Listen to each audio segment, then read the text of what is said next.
Di jagat maya sedang diwarnai silang pendapat menyangkut kabar tim promosi Serie A, Como 1907 yang belum tertarik mendatangkan pemain asal Indonesia. Instagram Como 1907 dibanjiri komentar bernada miring, beberapa pemain timnas Indonesia yang kontraknya segera habis, dikaitkan dengan Como 1907.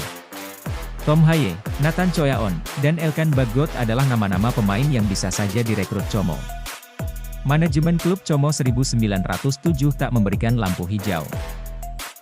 Perwakilan pemilik Como 1907 Mirwan Suarso menilai, pemain-pemain Tom Haye dan kawan-kawan tidak memenuhi standar klub untuk mengarungi Serie A musim depan. Pihak klub Como 1907 memang pernah berniat merekrut Tom Haye, namun ketika masih bersaing di Serie B. Sementara musim depan akan menghadapi persaingan sengit dengan tim-tim besar seperti Juventus, Inter Milan, hingga AC Milan, dan Como 1907 akan mencari pemain-pemain yang lebih berkualitas.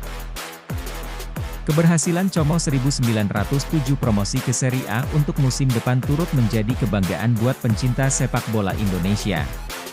Keterikatannya begitu kental. Sejak 2019, Como 1907 dimiliki oleh Sen Entertainment, perusahaan milik grup Jarum pimpinan Michael Hartono and Robert Budi Hartono, yang mempercayai Mirwan Suarso untuk mengendalikan klub. Fenomena ini mengundang perhatian dari pengamat sepak bola nasional, Aris Budi Sulistyo. Como 1907 promosi ke Serie B. Fenomena ini mengundang perhatian dari pengamat sepak bola nasional, Aris Budi Sulistyo. Mantan pemain dan pelatih Persik Kediri itu mengatakan bahwa netizen Indonesia terlalu berlebihan menanggapi keputusan Como 1907 soal pemain timnas Indonesia. Menurutnya, meski Como 1907 dimiliki orang Indonesia, namun ketika sudah berbicara klub profesional adalah murni kebutuhan dari klub yang bersangkutan. Tentu Como punya pertimbangan sendiri.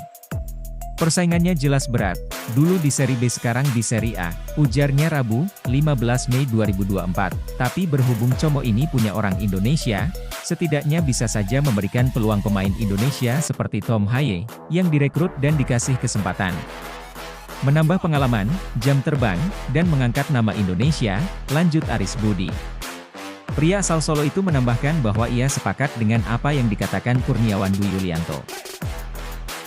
Bahwa sebagai klub profesional, Como 1907 tetap menilai pemain dari berbagai perspektif, termasuk mencermati kuota non-Uni Eropa jika menggaet pemain Indonesia. Setiap klub Serie A hanya diperbolehkan mendaftarkan 2 pemain non-Uni Eropa, maksudnya pemain yang termasuk dalam wilayah ekonomi Eropa. Indonesia, bahkan Brasil dan Argentina, tidak masuk kategori itu. Saya setuju dengan Kurniawan, ini soal profesional, tidak ada istilah titipan. Harus benar-benar yang sesuai kualitas yang diinginkan pelatih. Membentuk sebuah tim profesional yang tidak main-main, ada tanggung jawab besar, imbuh dia. Como juga tentu tidak mau numpang lewat di Serie A. Kurniawan adalah asisten pelatih Como 1907 U19 yang berkompetisi di Campeonato Primavera 2. Sebagai orang Indonesia, pria yang karib dipanggil Kurus itu tentu ingin melihat anak bangsa berkarier di Italia, tapi kembali lagi tergantung dari tim kepelatihan dan manajemen. Ini tim profesional yang akan bermain di Serie A, kuota pemain non-Uni Eropa kan cuma beberapa dan harus dimaksimalkan, ungkap Kurniawan. Belum lama ini, pemain Indonesia bisa bergabung selagi bisa memenuhi syarat atau standar yang diinginkan tim kepelatihan. Benar kan? Sebab tidak mudah, ucap Kurniawan, tidak usah bicara pemain Indonesia, katakanlah pemain negara lain misalnya Brasil atau Argentina, kan tidak semata-mata bisa masuk, tergantung dari kebutuhan pelatih dan kualitas mereka. Ini kan tim profesional, jadi pemain yang diambil sesuai kebutuhan tim. Pemain Indonesia harus bersaing dengan pemain lokal, pemain Eropa, dan pemain non-Uni Eropa yang artinya persaingannya dari seluruh dunia, jelas Kurniawan.